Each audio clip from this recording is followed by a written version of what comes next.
Welcome to Anxious Black podcast. I'm Bubka, and today I'll be answering your questions.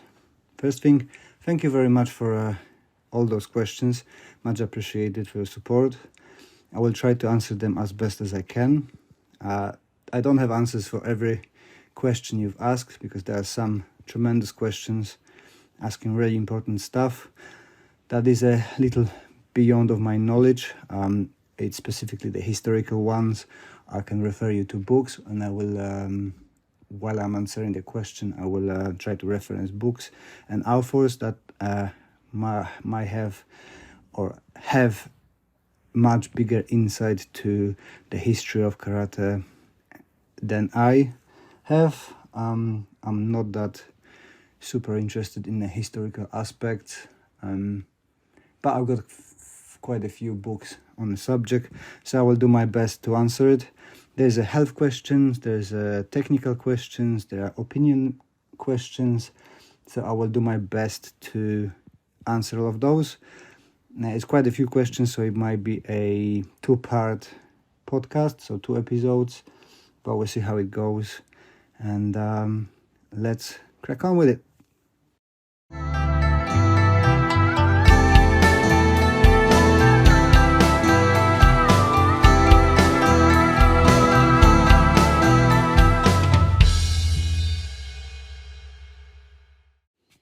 So let's start with the first question from Raquel. How do you get back into karate when you've been out for a while? This is a very individual one, but I can relate to it, not in terms of karate, but in terms of BJJ. So going back to the training and kettlebells, I had a long break from both. I come back to kettlebells and working out after 7 years inconsistent training because of children and work, everything coming into equation and preventing me from doing it properly. So now I got back to it. It's several weeks now going back to running kettlebells, and now I've been for a first BJJ session last week, and from New Year's I'm going back. And the mind is a funny thing. It always tries to find the ways to avoid the hardship. So my way of dealing it was to think about what I want to be in the future. And because I've got kids, I want to be a fit father that can run with them and do everything instead of sitting on a bench on a playground and not be able to run for a minute or two with kids. So I don't want to be that, so then I decided to run twice a week as a warm-up, and as well I would like to pick up my children and be physically fit and healthy and live longer than being unfit and live shorter, I meant. So I kind of had an internal monologue and conversation and see what the benefits I can get from it, and this is give me a big boost towards going and actually doing it. With BJJ was a bit more resistance, so I had the back problem, and every time I roll too hard, my back is off. But then I spoke with the teacher. They got a really nice group, and I really like the guy. I used to train with him before, and we started off going and try one-to-one, so that was really nice. So next year I am going and trying to get back to it at least a couple of days a month. As well, one of the strategies I've got, I always tell a lot of people what I'm planning to do, just in case I will try to not fulfill the promise to myself. So, being not only accountable by myself, but by my friends as well. I kind of got this thing that when I promise something, I'm trying to do best to keep my promise. So in a way, telling my friends that I'm going to do something, it kind of gets me going because I don't want to be embarrassed that I didn't keep my word. But it's very individual for everybody, and everybody have to develop their own strategies and stuff. But if you think that you want to do something, the best way is just to go. Keep thinking about it, and finding excuses is not a good strategy. And my approach is to just go and try it, promise to yourself and keep yourself accountable, and it's good for you, right? So any physical activity, and if you've been enjoying karate or something else, go back. I'm sure you're gonna be enjoying it, although there's a little bit of that an anxiety of going back, that maybe you lost all the knowledge and stuff. But having people coming back after years to my club, yes, you'll be rusted for a few weeks, but all coming back really quickly, and until you're enjoying it, keep going. Nothing else matters. Just find a club that is non-judgmental and can support you in your ventures, and taking into account that you've been out from a training for some time and you're going back. But best thing is to just make a decision and just do it. Okay, another question from Kevin. With the benefits of hindsight, what is the one change you would have done differently in your training? One big change I would do is do not get obsessed about karate. I know it got me where I am because I sacrificed everything else in my life. When I was younger, for karate, I kind of failed in school, having been the best, having best grades in school. I was just obsessed with karate. Everything was dictated by karate. And I miss out on a few things where my friends were doing stuff. I've been training. I guess that's the price you pay for putting yourself into it, submerge yourself in karate, and have achievements in sports and so on and so on. And that gets you a long way. But now thinking about it, there have been things more important than karate, like school, not failing school. Now if I want to do something else, I'm kind of stuck with karate because that's what I done. Focus on other things, enjoy other things. Karate maybe is a way of life, but it's not the most important thing in life. And you can do great training, you can be really good and have a balanced life. I only learned that recently, a few years back, having family, that karate is fun, karate is great, but there are other things that you need to pay attention and focus to, and they bring you benefits as well. So I would go for balanced life, balance work life, or work-life balance in karate and everything in life. That's what I would change, definitely. Yet another question, this time from Tracy. And the question is, have any martial arts films or television series inspired you or influenced your training in any way? And if so, which one? Do you enjoy those films as much as you did then? Yes, I do enjoy those films. I know that many people will say that Enter the Dragon is the movie that influenced them the most. For me, that's not the case. I'm a bit younger than that, so I didn't see that coming into the theaters. My first martial arts movie was a Bloodsport with Jean-Claude Van Damme, and that was a huge influence for me, to the degree that after watching it, I've been running around the neighborhood doing spinning kicks badly, but constantly. And all the movies with Van Damme I really enjoyed. How they influenced me. I strive to copy Van Damme's techniques, especially kicking techniques. He is kind of the model and the technical ability that I would like to achieve and strive for. With my hips is not possible, but I keep trying.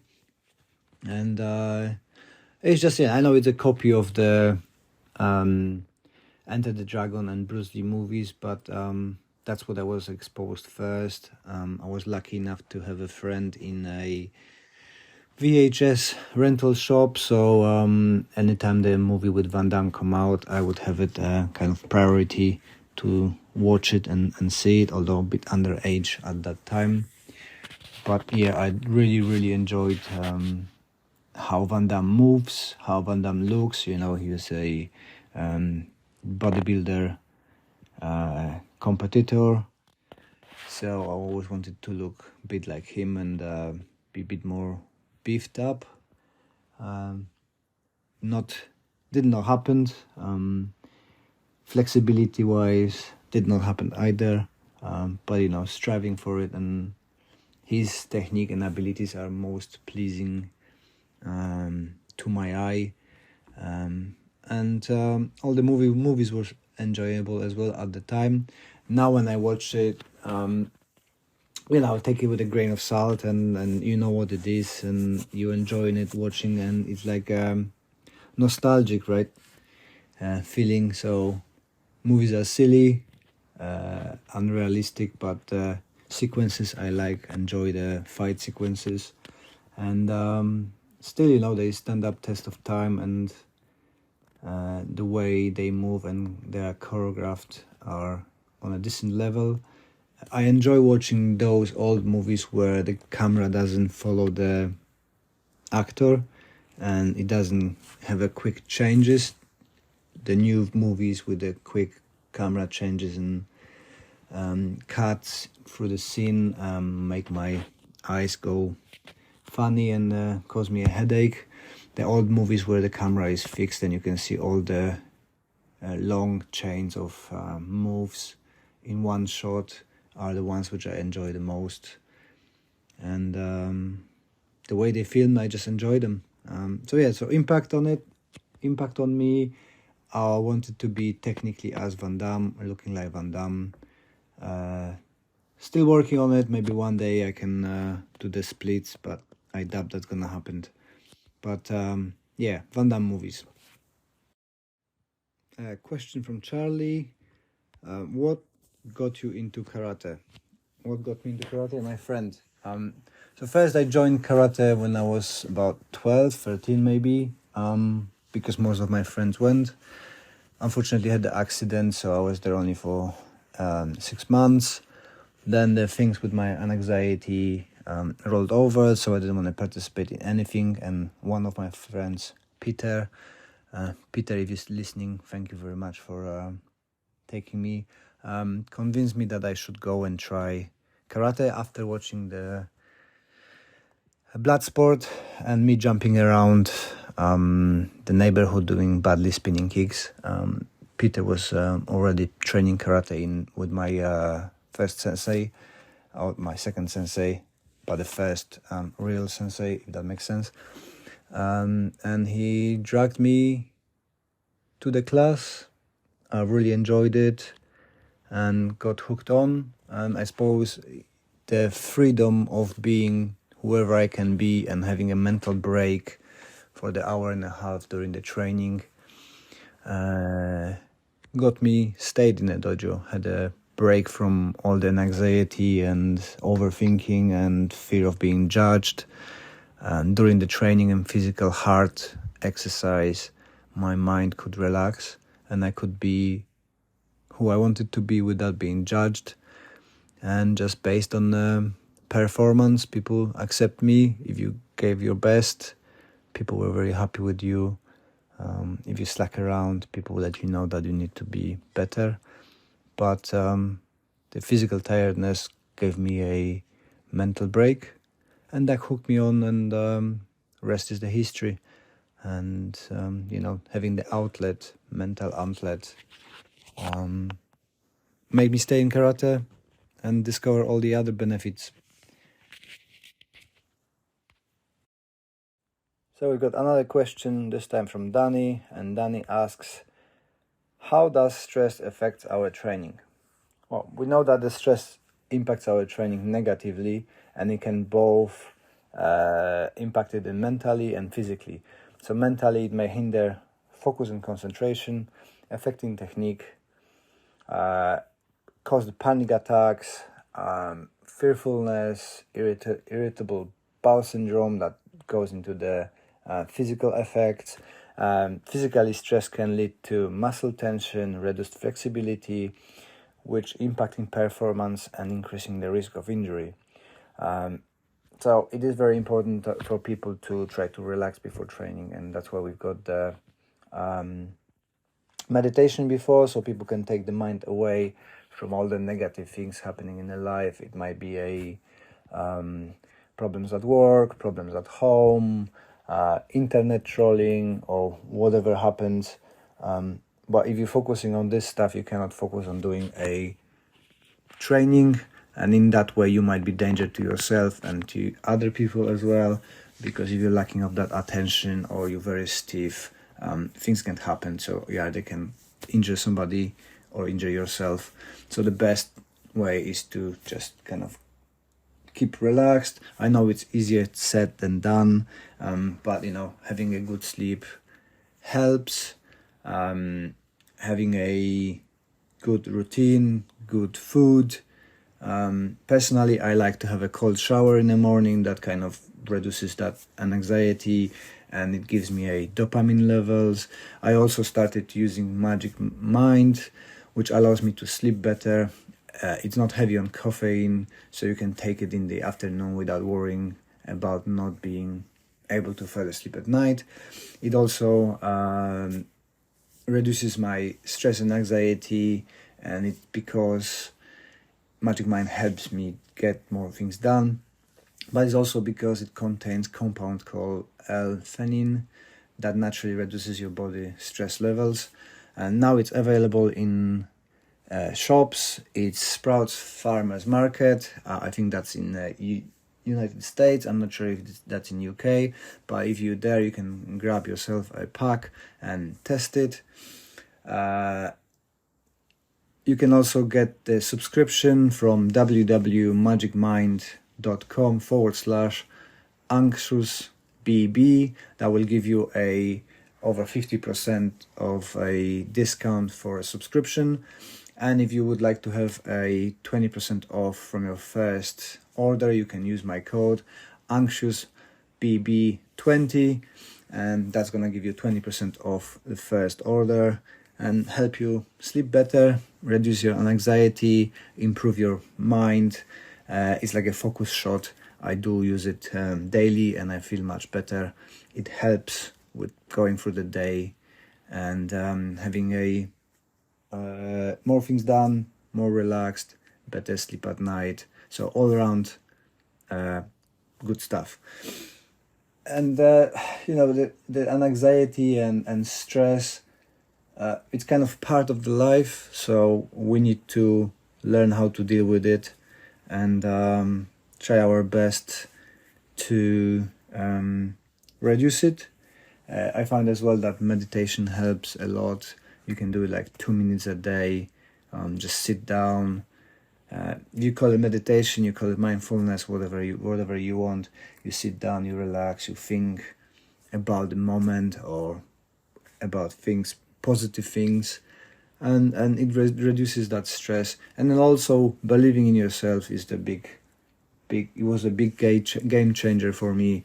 Believe that you're worth it, believe that you can achieve things, and then all the negative impact is kind of drifting away, at least in my case. So worth trying that.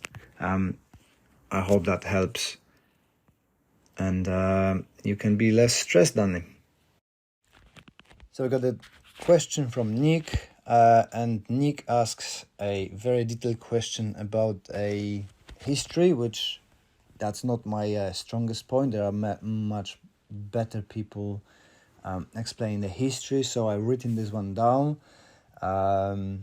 So I'm a bit clear on that one. If you can speak to Ian Abernathy, he's a walking encyclopedia of quotes and history.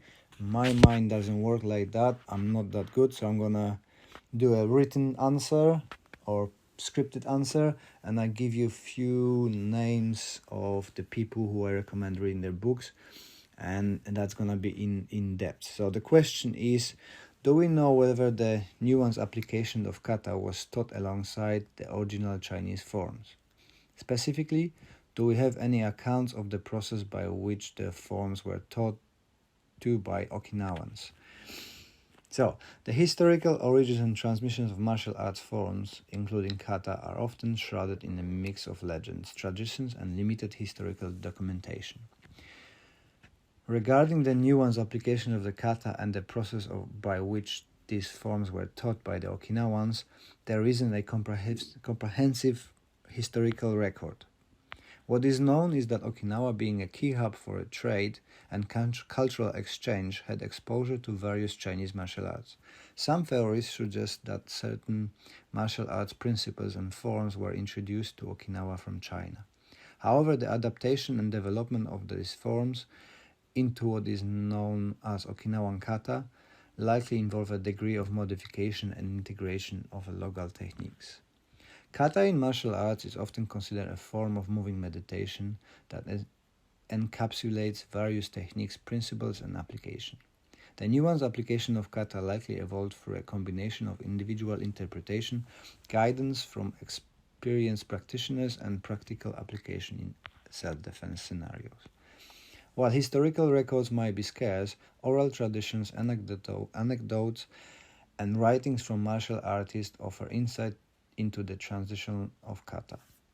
It's essential to approach these accounts with a critical mindset, understanding that they might carry elements of myths and legends.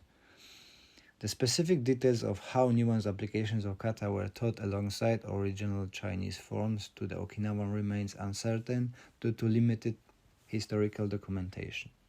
The evolution of kata likely involved a blend of cultural exchange, local influence, and individual interpretation within the martial arts community by Okinawa. So there's more evidence coming out. One of the first kind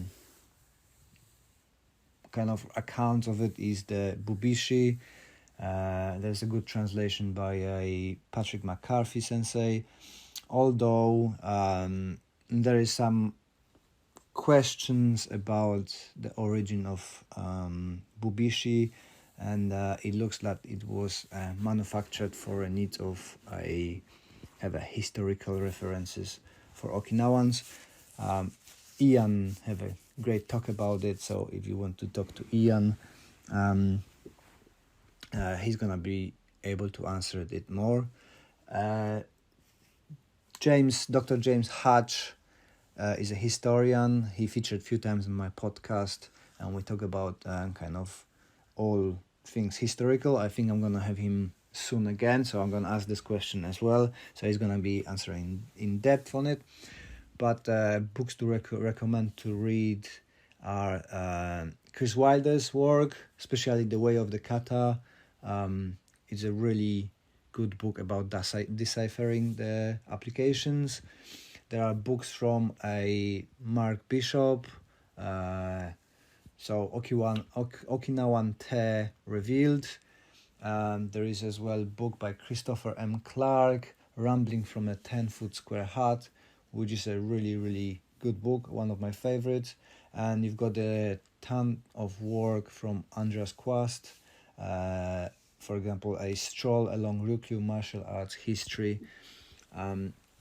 Those books have a lot of information in there, but for me, it would make sense. This is not supported by any evidence, but it would make sense that the application were first practice, and then the kata was introduced. So either it was in China and they started with the applications and then put the 2-man drills, and then it went to kata. That's how I would do it, and that's kind of I like to teach. So start with applications, and then 2-man drills, and then the kata.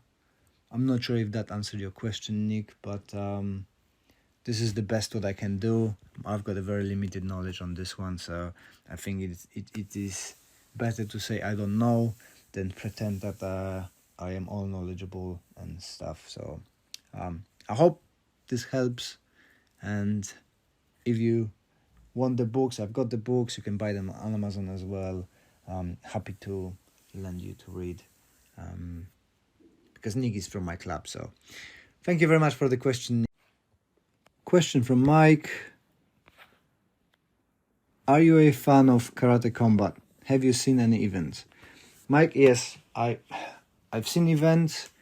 I am a fan of karate combat in a way that it does improve the image of karate. More people fighting, more people seeing that it is kind of similar to MMA. It can work. People fighting in contact. There's no messing about. What I like about it is that there is a respectful atmosphere. There is not so much shit talking. Sorry for wording. There's not so much posing and look at me, how great I am. It's a little bit more honorable, maybe that's the word. Respectful, that's the word I was looking for. So yeah, I do like it, but there are things I don't like it. I don't like they don't use low kicks. I don't like that they don't have jackets. I think it would be better for gripping and throwing. I understand they're based mostly on Shotokan, but this is the other problem. I recently started watching One Championships, and I think the format of One Championships is more exciting, as well. Comparing people from Muay Thai and MMA, that technically they're much better. So what karate combat is lacking is that technical prowess. You've got the guys who training karate, they do everything, and when they come up into the pit, it's kind of all goes haywire. It's all haymakers and stuff, and you don't see that, at least I don't see that technical ability, which I see in Muay Thai fights. It's kind of go all hooray and throwing random punches and kicks. I don't know, it doesn't look as composed as the One Championships. I don't like UFC so much. It's too much advertising, too much hype about it. I think One Championships is the most enjoyable for me. But I think that karate combat will evolve and it's gonna get only better. I think the training methodology will change from a point sparring, and people gonna start doing a better job technically. And don't get me wrong, I'm not at the level of those guys, so it's just my kind of aesthetics opinion, how it looks like. I'm sure they're super tough fighters and beat me to a pulp, but as a show for the spectators, I think it needs to work a little bit more on the technical ability of the fighters, because it looks more like a brawl than a karate tournament. This time, question from Tom. Can you talk about your personal physical training routine, not just karate, and also how your karate training personally have changed over the years? This is the interesting one. So I do, for myself, kettlebells. I do run. I do kind of animal flow. I try to do some, what do you call them? Calisthenics, that's the word. And meditation, if that's you want to include in physical training. I also focus on cold showers and stretches. So it's quite a lot of things I do. But kettlebells are my main strength training. So I don't do very long sessions. That's kind of tie up in what changed in my training overall. So I stopped doing heavy loads and long training because just body doesn't want to recover quickly. So I've got set routines of my kettlebells, and it's usually a compound. So complex exercises, few exercises joined together for about half an hour to 40 minutes, no longer. I don't do super heavy weights. My main training equipment is 16, 20 to 24 kilos per kettlebell. For calisthenics, I'm using parallel bars or parallels. and do body weight exercises. So I like to do like 100 push-ups, 100 sit-ups, 100 squats, 100 extensions, handstands, and whatever I can do. I'm not really good at it, only started a few months ago, but all the holding positions are not, my body is not happy with it. So my week, maybe I should say how my week looks like. So Monday, Wednesday, I go for a 20 to 30 minutes run with intervals. So sprint for 30 seconds, slow jog for 30 seconds, sprint for 30 seconds, slow jog, and again sprint for 30 seconds. Then about 2.5 kilometers run. That's just as a warm-up. From there I run to my garage, grab the kettlebells, do 20 minutes of the kettlebells, so the complex, all around, you can call it functional movement, so lifting stuff, carrying stuff, explosive movements, overhand presses, deadlifts, squats, and so on and so on. And then I do 12 minutes on the punching bag, depending on what I want to work on. Is either punching, either throwing, or combination of both. I'm fortunate having a hanging up dummy, so I can use it. You can take it off and use it as a throws, and as well as the punches. Some shadow boxing as well. It depends. So total of my training is about 60 minutes. Then I get back home, rest, and then go teaching, working, and stuff like that. The other part, so Thursday and Tuesday, except teaching and training in my karate club, whenever I can, I join in.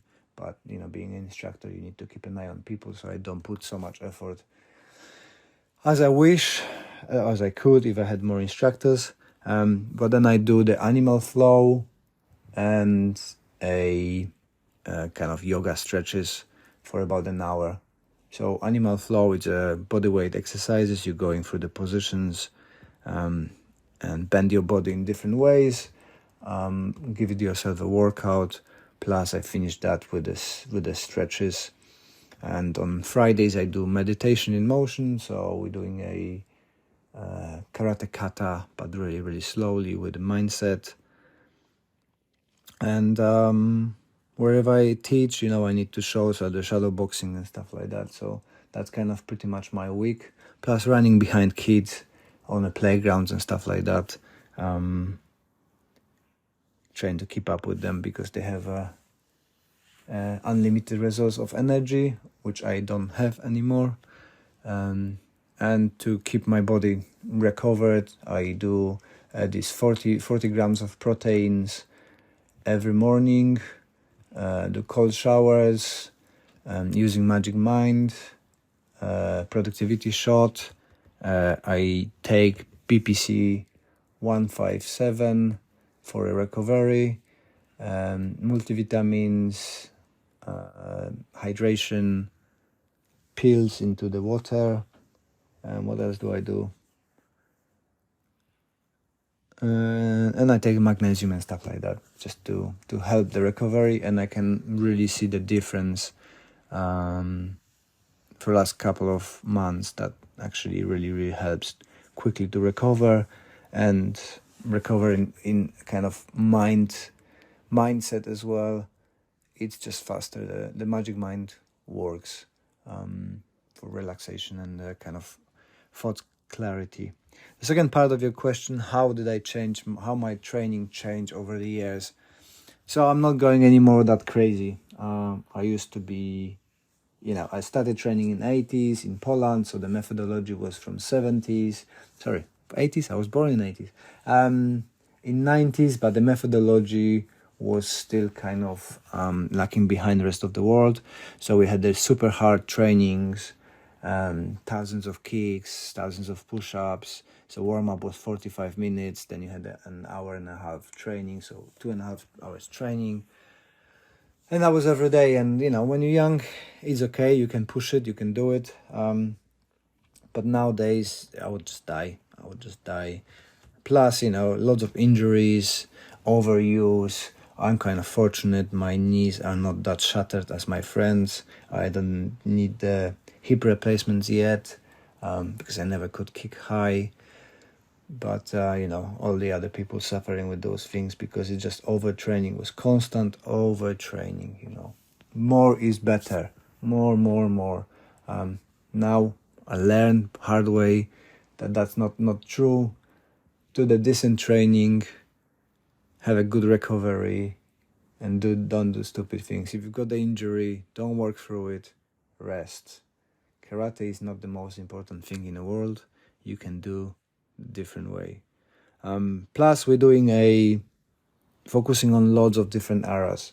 When I was younger, it was all in one, and no kind of specialization. So you've been doing training all around, so sparring, wrestling, and whatever in one session. Now we changed it, and we've got the weeks of focus. So 1 week we're doing groundwork, 1 week doing takedowns, 1 week we're doing self-defense, 1 week we're doing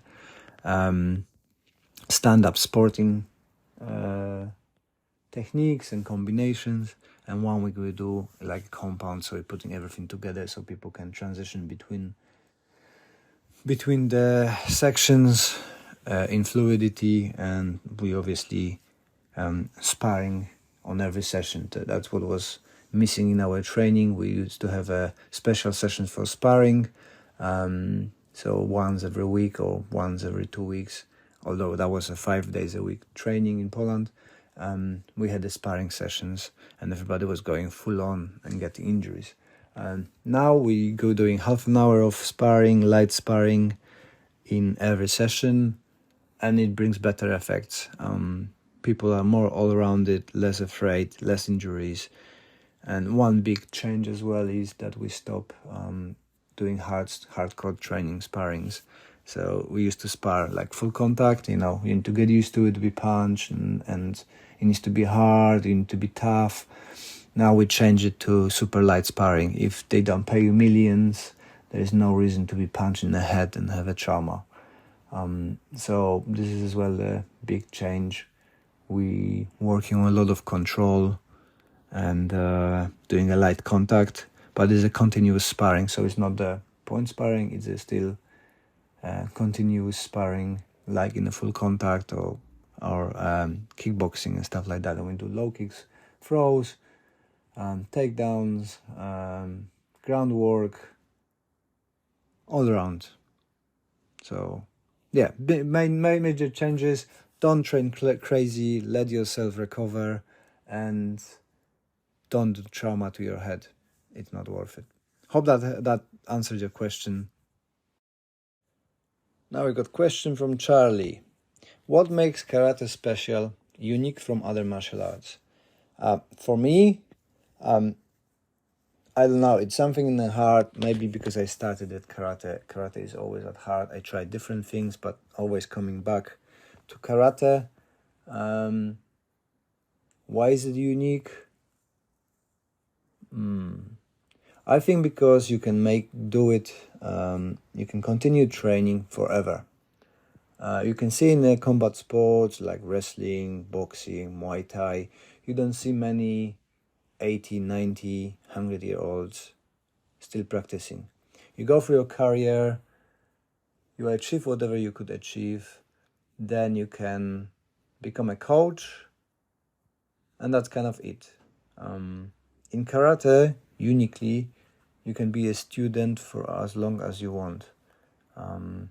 Karate got that nice transition from a fighter to a martial artist or a coach if you prefer, but you can continue with kata as long as you want. I've got students who are 100-year-old, cannot walk, but they still do kata, still practice karate for different reasons. I think the flexibility of karate with a approach is the key. So you can make karate whatever you want. I like to say karate got many faces, and you just choose whichever you want at the time. As we're going through life, our focus and expectation from martial arts change. So maybe you start as a strengthening program. You want to be physically fit, physically strong. Maybe you want to do self-defense. You want to be able to protect yourself. Maybe you need a stress control tool, which karate does a great job with that. Maybe you just want to be like your movie stars. You want to be doing, spinning back kicks, jumping and punching and throwing. Maybe you like a structure and a bit of a discipline. You can find that in karate. Maybe you want to be a sports person. Then you've got the competitions in karate. Maybe you want to be a aesthetically pleasing, doing cool moves. Then you've got katas. Maybe you need a relaxation. There's katas for you. So there's a broad spectrum of things you can do within karate. And as you go through your life, you change it. So, I started with a self-defense. I'm trying to be more confident. Then I moved on to sports. So I done a lot of sporting. Then I moved into coaching. I do really enjoy coaching. I never liked Tai Chi and stuff like that. And look at now, 40 years old, and I'm doing a karate moves for meditation. So I think that's the uniqueness of karate, the ease of adaptation for your needs. You can find everything in karate if you look at it in the right angle. And I don't know, there's something in it that grabbed my heart and doesn't want to let go.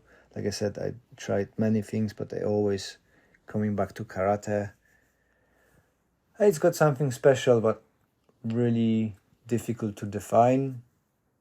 I don't know, it's like with the famous, not famous, but the favorite brands of whatever you want, cars and stuff. Sometimes you just don't know why. It's just the way it is. That's what I like, that's what I enjoy, that's what I stick to it.